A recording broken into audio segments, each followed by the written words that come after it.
ہیں کہ ان کتابوں میں مولوی نور الدین نے بہت مدد دی ہے، مگر ہم اپنی ذاتی واقفیت سے کہتے ہیں کہ حکیم نور الدین مرحوم مرزا کے مقابل میں چند سطریں بھی نہیں لکھتا، اگرچہ مرحوم کے اردو علم و ادب میں بعض مقامات پر پنجابی رنگ اپنا اردو ادب میں بعض مقامات پر پنجابی رنگ اپنا جلوہ دکھا دیتا ہے، تو بھی اس کا پرزور لٹریچر اپنی شان میں بالکل نرالا ہے، اور واقعی اس کی بعض عبارتیں پڑھنے سے وجد کی سی حالت طاری ہے۔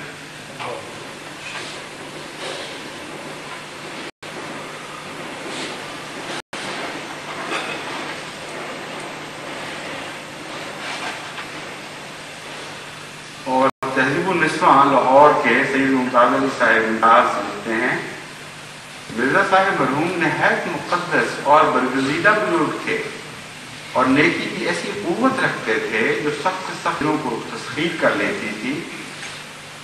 وہ نہایت باخبر عالم، بلند ہمت مصلح اور پاک زندگی کا نمونہ تھے۔ ہم انہیں مذہباً مسیح موعود تو نہیں مانتے تھے، لیکن ان کی ہدایت اور رہنمائی مردہ روحوں کے لیے واقعی مسیحائی تھی۔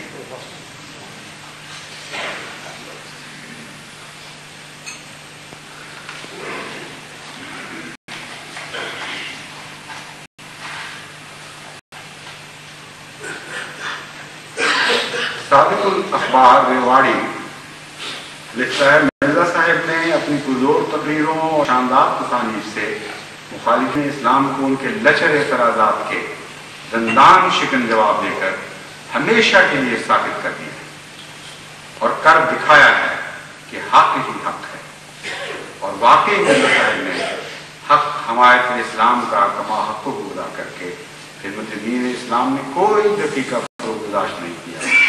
انصاف متقاضی ہے کہ ایسے اولو العزم حامی اسلام اور معین مسلمین قادر اجل عالم بے بدل کی ناگہانی اور بے وقت موت پر افسوس کیا جائے۔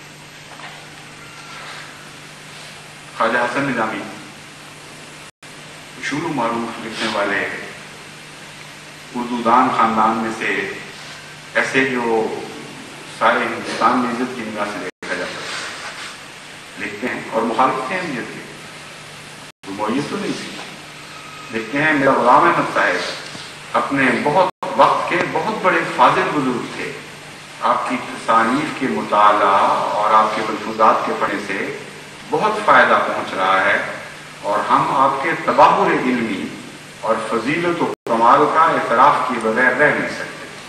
اخبار منادی 17 فروری 4 مارچ 1930۔ مولوی ظفر علی خان تک سے تو برداشت نہیں ہوا اور تسلیم کرنا پڑا کہ حضرت مسیح موعود علیہ السلام کی تحریروں میں جدید قوت تھی۔ کہتے ہیں ہندو اور عیسائی مذہبوں کا مقابلہ مرزا صاحب نے نہایت قابلیت کے ساتھ کیا ہے۔ آپ کی تصانیف سرمہ چشم عالیہ اور چشمہ مسیح وغیرہ آریہ سماجیوں اور مسیحیوں کے خلاف نہایت اچھی کتابیں لکھی۔ یہ تحریر تو خصوصی سی ہے مگر بہرحال تاریخ درست ہے۔ حضرت مسیح موعود علیہ السلام کو یہ قوت کہاں سے ملی؟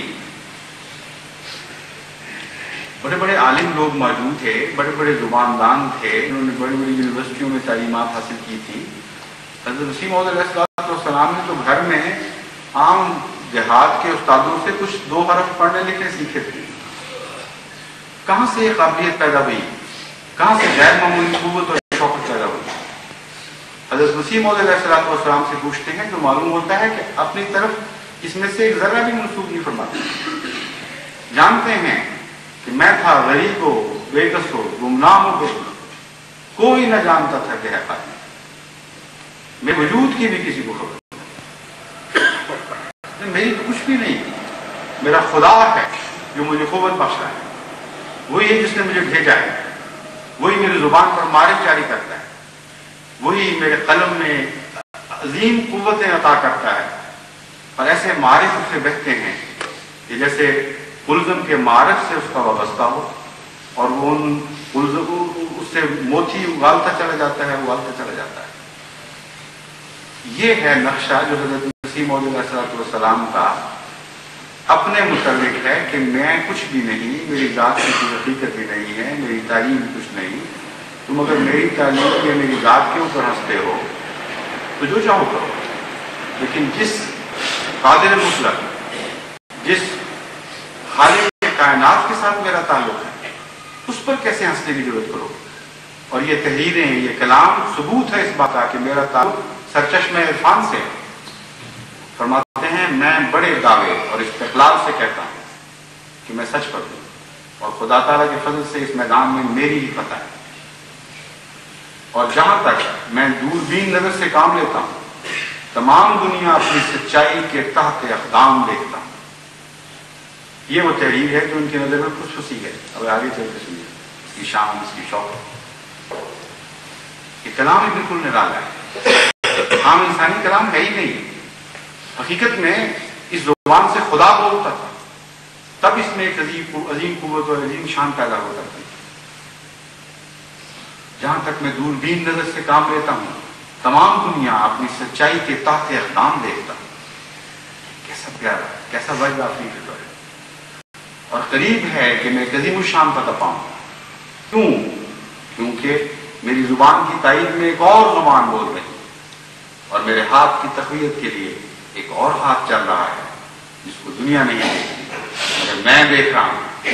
میرے اندر ایک آسمانی روح بول رہی ہے جو میرے لفظ اور ہر حرف کو زندگی بخشتی۔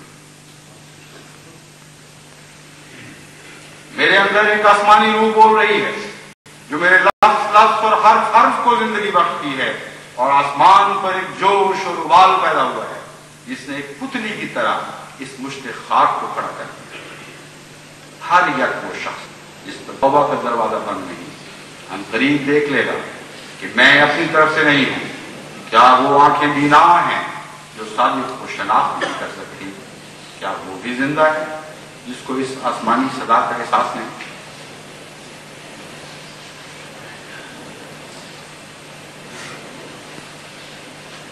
حضرت اقدس مسیح موعود علیہ السلام کے اس اقتباس کے بعد اب کچھ اور کہنے کی گنجائش نہیں رہتی سوائے اس کے کہ صرف اتنا کہوں، شرم تم کو مگر نہیں۔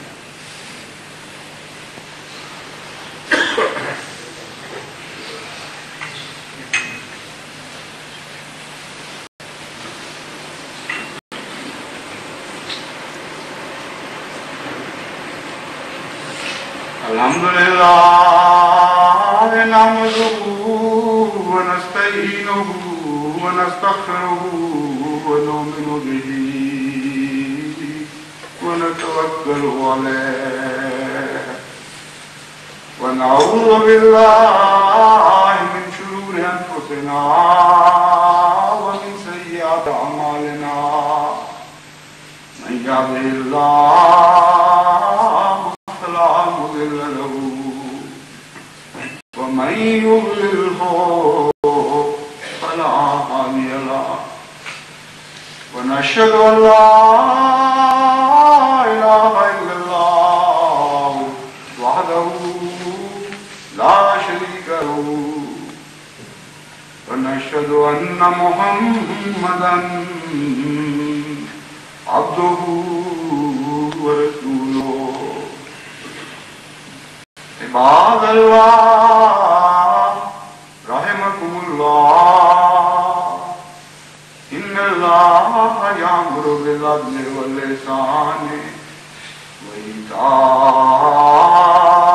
ذی القربی وینہی عن الفحشاء والمنکر والبغی یعظکم لعلکم تذکرون۔ اذکروا اللہ یذکرکم وادعوہ یستجب لکم